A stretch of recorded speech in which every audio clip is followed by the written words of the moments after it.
나이도 많고 경력도 없고 이제 와서 뭘 새로 시작해도 너무 늦은 거 아닐까? 자격증 하나 따봤자 40대 신입을 어디서 뽑아주겠어. 좋은 자리는 이미 젊은 사람들이 다 차지하고 있을 텐데. 저도 똑같이 생각했습니다. 40대 중반 딱히 내세울 기술도 없고 화려한 경력도 없었어요. 회사 생활을 안 한 건 아닌데 어느 날 갑자기 내 손에 뭐가 남아있나 들여다봤을 때 진짜 아무것도 없는 거예요. 자격증 없고 기술 없고 나이만 먹었고 이직 시장에서 내가 경쟁력 있나? 솔직히 없었습니다. 그때 드는 생각이 있었어요. 이 나이에 뭘 시작하면 그나마 가능성이 있을까? 뭘 해야 10년 뒤에 후회를 안 할까? 근데 주변에 물어봐도 인터넷을 찾아봐도 40대한테 딱 맞는 답이 없는 거예요. 다들 하는 말이 비슷비슷해요. 자격증 따세요. 시설관리 쪽 알아보세요. 전기기사 요즘 괜찮다더라. 그래서 알아봤습니다. 진짜 열심히 알아봤어요. 근데 파면 팔수록 이상한 게 있었어요. 전기기사 얘기는 넘쳐나는데 기계기사 얘기는 거의 없는 거예요. 왜 없을까요? 두 가지 이유가 있습니다. 하나는 건축설 비기사 자체가 전기기사보다 덜 알려져 있어서고 또 하나는 아는 사람들이 굳이 알리고 싶지 않아서예요. 경쟁자가 적으면 내가 유리하니까요. 오늘 저는 그걸 다 말씀드릴 겁니다. 건축설 비기사 그러니까 기계설비 쪽 자격증이 왜 지금 40대한테 전기기사보다 현실적으로 더 유리한 선택인지, 자격증 따고 나서 실제로 어떤 루트로 취업이 되는지, 그리고 합격률 15% 이하인 이 시험을 어떻게 전략적으로 준비해야 하는지 딱 세 가지입니다. 한 가지만 먼저 말씀드릴게요. 전기기사가 100명 줄 서는 자리에 건축설 비기사는 10명이 줄 섭니다. 이게 과장이 아니에요. 2020년에 기계설비법이 시행되면서 법적으로 기계설비 유지관리자를 의무적으로 선임해야 하는 건물들이 생겼어요. 아파트, 병원, 빌딩, 호텔, 공공기관. 수요는 갑자기 늘었는데 공급이 아직 못 따라가고 있습니다. 그리고 이게 40대한테 결정적으로 중요한 이유가 있어요. 전기기사는 솔직히 40대 무경력이 공기업이나 대기업 문을 두드리기가 현실적으로 매우 어렵습니다. 공급이 넘쳐서 20대, 30대 스펙 좋은 사람들이랑 경쟁해야 하거든요. 근데 건축설 비기사는 달라요. 40대가 공기업, 대학병원, 지방 공공기관에 도전해서 실제로 정규직으로 들어가는 경우가 있습니다. 경쟁률 자체가 다르기 때문이에요. 이제 와서 뭘 해도 늦었다고 생각하셨죠? 저도 그랬습니다. 근데 아니었어요. 지금 이 영상을 끝까지 보시면 오늘 당장 뭘 해야 하는지 딱 두 가지가 보이실 겁니다. 건축설 비기사 생소하신 분들 많으실 겁니다. 전기기사는 들어봤는데 건축설 비기사는 처음 듣는다 그런 분들도 계실 거예요. 근데 저는 오늘 이걸 강점이라고 말씀드리고 싶어요. 아는 사람이 적다는 게 지금 이 자격증의 가장 큰 강점입니다. 건축설 비기사는 건물 안에 있는 기계설비를 관리하는 자격증입니다. 기계설비가 뭐냐면 우리가 건물에 들어갔을 때 당연하게 쓰고 있는 것들이에요. 냉난방, 환기, 급수, 배수, 열원 설비. 여름에 에어컨이 시원하게 나오고 겨울에 보일러가 따뜻하게 돌아가고 수도꼭지 틀면 물이 나오는 것. 이게 다 기계설비입니다. 아파트, 병원, 빌딩, 호텔, 학교, 공공기관. 건물이 있는 곳이면 다 기계설비가 있어요. 그리고 이걸 관리하는 사람이 필요합니다. 여기서 핵심이 나옵니다. 2020년에 기계설비법이 시행됐습니다. 일정 규모 이상의 건물은 기계설비 유지관리자를 법적으로 의무 선임해야 한다는 내용이에요. 쉽게 말하면 건물주 입장에서 기계설비 관리자를 안 뽑으면 법 위반이 되는 겁니다.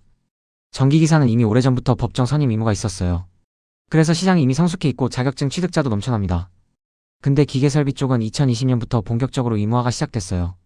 시장이 이제 막 열리고 있는 겁니다. 수요는 갑자기 늘었는데 공급이 아직 못 따라가고 있어요. 이게 지금 건축설 비기사의 상황입니다. 자, 이제 본론입니다. 많은 분들이 시설관리 쪽으로 재취업을 준비할 때 전기기사를 먼저 떠올리세요. 주변에서 전기기사 따라는 말을 많이 듣기도 하고 유튜브에 관련 영상도 넘쳐나니까. 근데 저는 오늘 불편한 얘기를 드려야 할 것 같습니다. 40대 무경력 기준으로 전기기사와 건축설 비기사는 출발선이 달라요.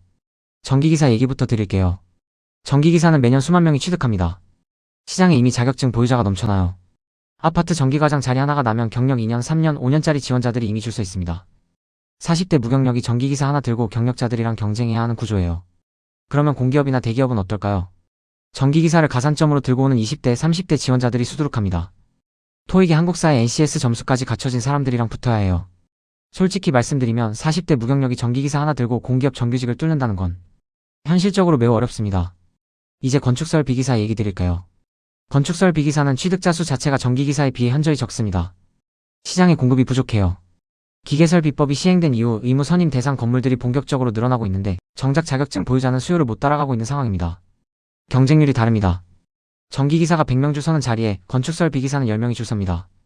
그리고 여기서 40대한테 결정적으로 중요한 차이가 나옵니다. 전기기사는 40대 무경력이 공기업이나 대기업 문을 두드리기가 현실적으로 매우 어렵습니다.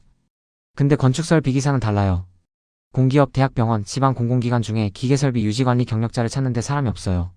40대라도 경력이 짧아도 자격증이 있으면 서류에서 걸러지지 않는 자리들이 있다는 겁니다. 전기기사는 40대 공기업 도전이 현실적으로 어렵고 건축설 비기사는 40대도 충분히 가능합니다. 이게 두 자격증의 가장 큰 차이입니다. 그러면 자격증 따고 나서 실제로 어떻게 되는지 단계별로 솔직하게 말씀드릴까요? 한 번에 좋은 자리 가려고 하시면 안 됩니다. 단계가 있어요. 근데 그 단계가 전기기사보다 훨씬 빠르게 올라갈 수 있다는 게 다릅니다. 1단계입니다. 교대기사, 시설기사로 입직합니다. 건축설비기사를 처음 따면 법정 선임 자격이 바로 주어지지 않아요. 기계설비 유지관리자로 법적 선임을 받으려면 일정 경력이 필요합니다. 그래서 처음엔 교대기사나 시설기사로 시작하게 됩니다. 아파트, 빌딩, 병원, 호텔 같은 곳에서 24시간 교대로 건물 설비를 관리하는 일이에요. 급여는 월 240만원에서 300만원 수준입니다. 많지 않아요. 근데 이 단계를 건너뛸 방법은 없습니다. 전기기사도 기계기사도 다 이 과정을 거쳐요. 현장에서 모르는 게 나오면 물어보고 직접 해보고 하나라도 더 익히려는 자세가 있어야 다음 단계가 열립니다. 40대라도 아니 40대이기 때문에 더 겸손하게 배워야 해요. 2단계입니다. 경력 수첩을 발급받습니다. 일정 기간 현장 경력을 쌓으면 기계설비 유지관리자 법정 선임 자격이 주어지고 경력 수첩이 발급됩니다. 이 수첩이 있느냐 없느냐에 따라 지원할 수 있는 자리의 범위가 완전히 달라져요. 수첩 없을 때는 교대기사 자리만 볼 수 있었다면 수첩이 생기면 기계설비 과장, 주임급 자리를 볼 수 있습니다. 3단계입니다. 기계설비 과장, 주임급으로 이직합니다. 경력 수첩을 손에 쥐면 이제 본격적인 이직을 준비할 수 있어요. 아파트 기계설비 과장, 빌딩 시설 주임, 병원 설비 담당. 월급이 달라집니다. 360만원에서 400만원 수준으로 올라가요. 전기과장은 이미 경력자들이 줄 서 있어서 경쟁이 치열한데 기계설비 과장은 아직 자격증 보유 경력자 자체가 부족합니다. 같은 경력 연차라도 기계설비 쪽이 이직 협상력이 높아요. 4단계입니다. 공기업, 대학, 병원, 공공기관 정규직 도전입니다. 공기업이나 대학, 병원, 지방 공공기관 중에는 NCS 필기시험 없이 경력과 면접만으로 뽑는 자리들이 있습니다. 스펙 싸움이 아니에요. 경력, 자격증, 면접 태도로 승부하는 자리입니다. 기계설비 유지관리 경력자를 찾는데 사람이 없는 이런 자리에서 건축설비기사 자격증에 현장 경력까지 갖춘 40대라면 경험 많은 중장년을 선호하는 특성상 20대보다 오히려 경쟁력이 있습니다. 20대한테 지는 싸움을 하지 마시고 이기는 싸움을 하십시오. 40대가 불리하다고만 생각하셨죠? 저도 그랬습니다. 나이가 많다는 게 취업시장에서 약점이라고만 생각했어요. 근데 기계설비 쪽은 조금 달라요. 첫 번째입니다. 기계설비는 현장 감각이 중요한 일입니다. 배관이 어디서 새는지, 냉난방 설비가 왜 이상한 소리를 내는지 이건 교과서에 나오는 얘기가 아니에요. 현장에서 몸으로 익히는 감각입니다. 자격증 갓딴 20대 신입이 바로 할 수 있는 게 아니에요. 40대는 사회생활 자체가 경험의 연속입니다. 뭔가 이상하다 싶을 때 그냥 넘기지 않는 감각, 문제가 생겼을 때 당황하지 않고 대처하는 능력. 이게 현장에서 실제로 차이를 만들어요. 두 번째입니다. 입주민 건물 관계자와의 커뮤니케이션입니다. 시설관리 일을 하다 보면 사람을 상대하는 일이 생각보다 많아요. 아파트면 입주민 민원, 빌딩이면 입주사 담당자, 병원이면 시설팀 관계자. 20대 신입이 이걸 잘할 수 있을까요? 기술적인 부분은 배울 수 있어도 사람 상대하는 건 경험 없이 하기 어렵습니다. 40대는 직장 생활하면서 쌓아온 커뮤니케이션 능력이 있어요. 민원 하나 처리하는 방식에서도 20대랑 40대는 확실히 달라요. 세 번째입니다. 소장 루트입니다. 소장은 기술만 있다고 되는 게 아닙니다. 사람을 관리하고 예산을 조율하고 건물주나 관리 업체와 협상하는 능력이 필요해요. 이건 40대가 직장 생활하면서 자연스럽게 익혀온 것들입니다. 관리직 경험이 있는 40대라면 소장 루트에서 20대보다 훨씬 유리한 위치에 있어요. 기술은 배우면 되지만 사람 관리하는 능력은 시간 없이는 안 생기거든요. 네 번째입니다. 자격증 조합입니다. 건축설비기사 하나만 있는 것보다 조합이 있으면 경쟁력이 확 올라갑니다. 가장 강력한 조합은 건축설비기사의 공준행동기계기사예요. 공준행동기계기사는 건물의 냉난방, 공기조화 설비를 전문적으로 다루는 자격증입니다. 아파트, 병원, 빌딩, 호텔 어디를 가도 냉난방 설비는 반드시 있고 이 설비가 말썽을 일으키면 민원이 바로 터져요. 건축설비기사로 기계설비 전반을 커버하면서 공준행동기계기사로 냉난방 설비까지 전문적으로 다룰 수 있으면 이 두 가지를 동시에 갖춘 사람이 시장에 많지 않습니다. 특히 대형 빌딩이나 병원에서는 이 조합이 굉장히 매력적인 스펙이 돼요. 같은 경력이라도 자격증 조합이 있는 사람과 없는 사람은 연봉 협상 테이블에서 출발점이 다릅니다. 자, 이제 마지막 현실적인 얘기입니다. 지금까지 말씀드린 게 다 이미 쓰려면 전제 조건이 두 가지 있어요. 첫 번째 전제 합격입니다. 건축설비기사 합격률이 15% 이하예요. 100명이 시험장에 들어가면 85명이 떨어진다는 겁니다. 전략 없이 혼자 공부하다가 삼수 사수하는 분들이 수두룩해요. 그 시간이 얼마나 아깝습니까? 기출이 전부입니다. 2016년부터 2025년까지 10년치 기출 문제를 반복해서 푸는 게 핵심이에요. 건축설비기사는 출제 패턴이 있어요. 매년 비슷한 유형이 반복됩니다.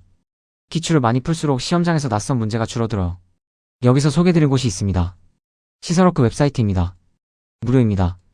2016년부터 2025년까지 10년치 기출 문제가 전부 들어가 있어요. 랜덤 40문제로 실전처럼 풀 수도 있고 연도별로 골라서 풀 수도 있고 틀린 문제만 다시 볼 수 있는 오답 기능도 있어요. 과목별 정답률이 추적돼서 내가 어느 과목이 약한지 한눈에 보입니다. 실전 모의고사도 있어요. 사과목 각 20문제 120분 타이머. 시험장 가기 전에 실전 감각 익히는데 그만입니다. 아래 고정 댓글에 링크 달아드렸습니다. 두 번째 정보입니다. 자격증 따고 나서 어디에 지원해야 하는지 모르면 결국 사람인에서 시설관리만 검색하게 됩니다. 그러면 최저단과 용역 공고들이 줄줄이 나와요. 공기업, 대학병원, 지방공공기관, KBS, 지방재단 같은 곳들은 채용 방식이 달라 고용24에서 따로 공고를 올리거나 기관 홈페이지에 직접 올리는 경우가 많습니다. 아는 사람만 지원해요. 그리고 이런 자리는 NCS 필기시험 없이 경력과 면접만으로 뽑는 경우가 있어요. 스펙 싸움이 아닙니다. 근데 40대 신입이 면접장에서 어떻게 답변해야 하는지 준비 없이 들어가면 떨어져요. 이 정보들을 혼자 다 찾으려면 시간이 너무 오래 걸립니다. 그래서 소개드린 게 하나 더 있습니다. 시설관리 정규직 이직 바이블 2.0입니다. 자세한 사항은 아래 고정 댓글을 참고해주세요. 사람인 말고 숨은 꿀직장을 찾는 법, 시험 없이 면접으로만 뽑는 전국 알짜 공공기관 리스트, 대학병원 지방재단 실전 면접 질문 복기, 40대 신입이 면접장에서 써먹을 수 있는 답변 기술. 이게 다 들어가 있어요. 자격증 공부는 시설워크에서 무료로 하시고 취업 루트와 면접 전략은 이직 바이블에서 잡으시면 됩니다. 치킨 한 마리 값도 안 해요. 근데 이 안에 담긴 정보는 여러분의 첫 출발을 완전히 바꿔놓을 수 있습니다. 여기까지 들으셨으면 이제 아실 겁니다. 40대 무경력이라는 게 끝이 아니에요. 출발점이 다를 뿐입니다. 전기기사가 포화 상태라서 40대가 설 자리가 없다는 얘기 많이 들으셨죠? 근데 오늘 제가 말씀드린 건 그 반대편 얘기입니다. 전기기사가 100명 줄 서는 자리에 기계기사는 10명이 줄 서요. 수요는 폭발적으로 늘었는데 공급이 못 따라가고 있는 시장. 40대가 공기업, 대학병원, 공공기관 정규직을 현실적으로 뚫을 수 있는 자격증. 지금 이 순간이 골든타임입니다. 근데 여기서 중요한 게 있어요. 골든타임이라는 걸 알아도 행동하지 않으면 아무 의미가 없습니다. 지금 이 영상을 보고 계신 분들 중에 이런 분들이 계실 거예요. 좋은 정보 들었다. 나중에 한번 알아봐야지. 그렇게 생각하고 영상을 끄시는 분들. 근데 나중에 알아봐야지 하는 분들은 대부분 알아보지 않습니다. 오늘 이 영상을 본 게 아무 의미 없어지는 거예요. 오늘 당장 두 가지만 하십시오. 첫 번째입니다. 시설워크 사이트에 들어가서 건축설 비기사 기출 문제 딱 한 문제만 풀어보세요. 지금 당장 들어가서 문제 하나 풀어보시면 됩니다. 왜 한 문제냐고요? 첫 발이 제일 어렵기 때문입니다. 공부 시작이 무서운 게 아니에요. 시작을 안 하는 게 문제예요. 한 문제 풀면 두 문제 풀게 되고 두 문제 풀면 10문제 풀게 됩니다. 오늘 딱 한 문제만 풀어보세요. 시설워크에는 2016년부터 2025년까지 10년치 기출 문제가 전부 들어가 있습니다. 랜덤 40문제로 실전처럼 풀 수도 있고 연도별로 골라서 풀 수도 있어요. 틀린 문제만 다시 보는 오답 기능도 있고 과목별 정답률 추적도 됩니다. 내가 어느 과목이 약한지 한눈에 보여요. 실전 모의고사도 있습니다. 사과목 각 20문제 120분 타이머. 시험장 가기 전에 실전 감각 익히는데 이만한 게 없어요. 건축설 비기사 합격률이 15% 이하라고 했죠? 전략 없이 혼자 공부하면 삼수 사수가 현실입니다. 근데 기출을 제대로 반복하면 달라져요. 이 시험은 출제 패턴이 있어요. 기출을 많이 풀수록 시험장에서 낯선 문제가 줄어듭니다. 법규랑 전기소방시설에서 80점 이상 먼저 확보하고 나머지 두 과목에서 과락만 면하면 합격이에요. 이 전략 시설워크로 실천할 수 있습니다. 무료입니다. 지금 당장 들어가세요. 지금 바로 아래 고정 댓글을 확인하세요. 두 번째입니다. 시설관리 정규직 이직 바이블 2.0을 손에 넣으세요. 솔직하게 말씀드릴게요. 자격증 따는 것보다 어디에 지원해야 하는지 모르는 게 더 큰 문제인 분들이 많아요. 자격증 따고 나서 사람인에서 시설관리 검색하면 최저단과 용역 공고들이 줄줄이 나와요. 거기서 골라야 하는 처지가 됩니다. 근데 좋은 자리는 거기 없어요. 공기업, 대학병원, 지방공공기관, KBS, 지방재단. 이런 곳들은 채용 방식이 달라요. 고용24에 따로 올리거나 기관 홈페이지에 직접 올려요. 아는 사람만 지원합니다. 모르면 그 자리가 있는지조차 몰라요. 그리고 이런 자리는 NCS 필기시험 없이 경력과 면접만으로 뽑는 경우가 있어요. 스펙 싸움이 아닙니다. 이기는 싸움이에요. 근데 40대 신입이 면접장에 들어가서 어떻게 답변해야 하는지 준비 없이 들어가면 떨어집니다. 면접관이 40대 신입한테 반드시 물어보는 질문들이 있어요. 왜 이 나이에 새로 시작하려고 하느냐? 젊은 사람들이랑 같이 일할 수 있겠느냐? 이 질문들에 어떻게 답변하느냐에 따라 합격과 불합격이 갈립니다. 이직 바이블 2.0 안에 이게 다 들어가 있습니다. 사람인 말고 숨은 꿀직장 사냥하는 법. 시험 없이 면접으로만 뽑는 전국 알짜 공공기관 리스트. 40대 신입이 면접관 무릎을 탁 치게 만드는 답변 기술, 40대 무경력 합격 사례들. 이게 전부 들어가 있어요. 이 정보들을 혼자 발품 팔면서 찾으려면 얼마나 걸릴까? 1년? 2년? 그 시간 동안 다른 사람들은 이미 좋은 자리 꿰차고 앉아 있습니다. 가격이 얼마인지 아세요? 치킨 한 마리 값도 안 해요. 치킨은 먹고 나면 없어지지만 이 안에 담긴 정보는 여러분의 취업 루트를 완전히 바꿔놓을 수 있습니다. 제가 장담합니다. 자격증 공부는 시설워크에서 무료로 하시고 취업 루트와 면접 전략은 이직 바이블로 잡으세요. 이 두 가지면 됩니다. 마지막으로 한 말씀만 더 드릴게요. 지금 이 영상을 보고 계신 분들 중에 나이가 두렵고 막막하게 느껴지시는 분 계실 겁니다. 저도 똑같이 느꼈어요. 이제 와서 뭘 해도 늦은 거 아니까. 40대 신입을 과연 어디서 뽑아주겠어. 근데 아니에요. 건축설 비기사가 있으면 얘기가 달라집니다. 지금 이 시장은 40대 경력자를 원하고 있어요. 공급이 부족하기 때문입니다. 여러분이 생각하는 것보다 훨씬 많은 자리가 기다리고 있어요. 그 자리에 가기 위해 필요한 건 딱 두 가지예요. 자격증과 정보. 자격증은 시설워크에서 준비하세요. 정보는 이직 바이블에서 챙기세요. 오늘 영상이 도움이 되셨다면 구독과 좋아요 부탁드립니다. 그리고 지금 막막하게 고민하고 있는 주변 분들한테 이 영상 하나만 공유해주세요. 그게 그분한테는 정말 큰 도움이 될 수 있습니다. 댓글에 두 가지 링크 달아드렸습니다. 건축설 비기사 기출문제 무료로 풀 수 있는 시설워크, 그리고 시설관리 정규직 이직 바이블 2.0. 지금 바로 확인하세요. 지금까지 시설워크였습니다. 감사합니다.